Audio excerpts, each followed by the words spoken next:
تو چلیے سیدھا اس میں اترتے ہیں۔ آج ہم بلتستان کی ان خوبصورت اور روپرور وادیوں سے تعلق رکھنے والے ایک انتہائی قابل احترام عالم دین مفتی سید عبدالغفار حسن کی حیات اور ان کی شاندار خدمات کا ایک تفصیلی جائزہ لیں گے۔ اس نشست کا مقصد محض تاریخ دورانہ نہیں ہے، بلکہ یہ سمجھنا ہے کہ ان کی زندگی کے مختلف پہلو، ان کا علم اور ان کی انتھک جدوجہد آج بھی ہمارے لیے کیا معنی رکھتی ہیں۔ ذرا ان الفاظ پر غور کریں۔ تاریخی حوالوں میں ان کی شخصیت کو بالکل ایک ایسے روشن چراغ کی طرح پیش کیا گیا ہے جو مسلسل جہالت کے اندھیروں کو دور کرتا رہا۔ ان کی زندگی کا ورق اخلاص کی سیاہی سے کندہ تھا، یعنی وہ جہاں بھی گئے انہوں نے علم، تقوی اور خیر خواہی کی وہ روشنی بانٹی جس کی اس وقت معاشرے کو شدید ضرورت تھی۔ اب کسی بھی عظیم شخصیت کو مکمل طور پر سمجھنے کے لیے ان کی جڑوں تک جانا پڑتا ہے، تو اگر ہم ان کے شاندار خاندانی پس منظر کی ٹائم لائن دیکھیں تو یہ کہانی میر دانیال سے شروع ہوتی ہے۔ پھر چھٹی نسل میں جب سید میر یحییٰ شیگر آئے تو وہ اپنے ساتھ علم کی ایک بہت مضبوط روایت لے کر آئے۔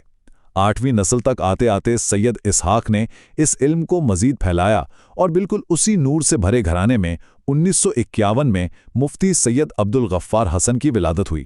یہ دراصل ایک صدیوں پرانا علمی وراثت تھا۔ لیکن یہ سفر اتنا آسان بھی نہیں تھا۔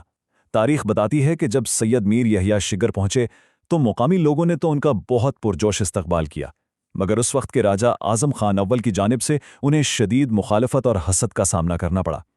اس کشمکش کا نتیجہ بہت المناک نکلا۔ تاریخی ریکارڈ کے مطابق خاندان کے 2 نوجوانوں سید عبداللہ اور سید باقر کو شہید کر دیا گیا۔ اتنی سخت مشکلات اور نقل مکانی کے باوجود اس خاندان کا عزم دیکھیے کہ سید میر یحییٰ نے تا حیات علم پھیلانے کا کام نہیں چھوڑا۔ اب جو سب سے دلچسپ بات یہاں ہے وہ یہ ہے کہ ان کے نام کے ساتھ جڑا یہ لفظ حسن دراصل ان کا پیدائشی نام تھا ہی نہیں۔ حیران کن ہے نا؟ یہ محض ایک نام نہیں بلکہ بے پناہ محبت کا ایک ثبوت تھا۔ وزیر پور کے ایک معزز اور بے اولاد زمیندار تھے محمد حسن۔ انہوں نے مفتی صاحب کو نہ صرف اپنے بیٹے کے طور پر اپنایا بلکہ اپنی پوری جائیداد بھی ان کے نام کر دی اور اپنا نام انہیں دے دیا، اور یوں یہ محبت بھرا لقب ہمیشہ کے لیے ان کی پہچان کا ایک اٹوٹ حصہ بن گیا۔ اگر ہم ان کے حصول علم کے سفر کی بات کریں تو وہ کمال کا انرجیٹک اور شاندار سفر تھا۔ انہوں نے شروعات اپنے گھر سے ہی کی، شیگر میں اپنے والد اور تایا سے بنیادی تعلیم حاصل کی، لیکن ان کی علمی پیاس کا عالم یہ تھا کہ وہ مقامی تعلیم پر رکے نہیں بلکہ سیدھا پنجاب کا رخ کیا۔ وہاں جامع تعلیم الاسلام اڈان والا میں داخلہ لیا اور مختلف اسلامی علوم میں زبردست مہارت حاصل کی، یعنی انہوں نے اپنے خاندانی علم اور پنجاب کے باقاعدہ علمی ماحول کا ایک بہترین امتزاج پیش کیا۔ اور پنجاب سے واپسی پر جو ان کا اثر تھا وہ واقعی لاجواب تھا۔ سوچئے ذرا، محض 18 یا 20 سال کی ایک نوجوان عمر، اس عمر میں وہ اپنے آبائی علاقے واپس آئے اور فوراً منبع علوم کے نام سے ایک ادارے کی بنیاد رکھ دی۔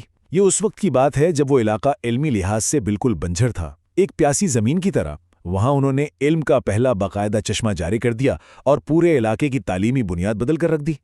اور یہ چیز بہترین انداز میں واضح کرتی ہے کہ بحیثیت قاضی ان کی مہارت کا دائرہ کتنا وسیع تھا۔ 350 سے زائد۔ یہ صرف ایک نمبر نہیں ہے، یہ ان انتہائی پیچیدہ قانونی اور خاندانی مقدمات کی گنتی ہے جو انہوں نے قرآن اور سنت کی روشنی میں پوری فہم و فراست کے ساتھ حل کیے۔ یہ اکیلے ایک انسان کے لیے بہت بڑا کارنامہ ہے۔ تو یہاں سب سے اہم نکتہ یہ ہے کہ انہوں نے یہ تمام فیصلے، اتنے سالوں کی یہ پیچیدہ رہنمائی بالکل مفت کی، بغیر کسی فیس یا اجرت کے، خالصتاً اللہ کی رضا کے لیے۔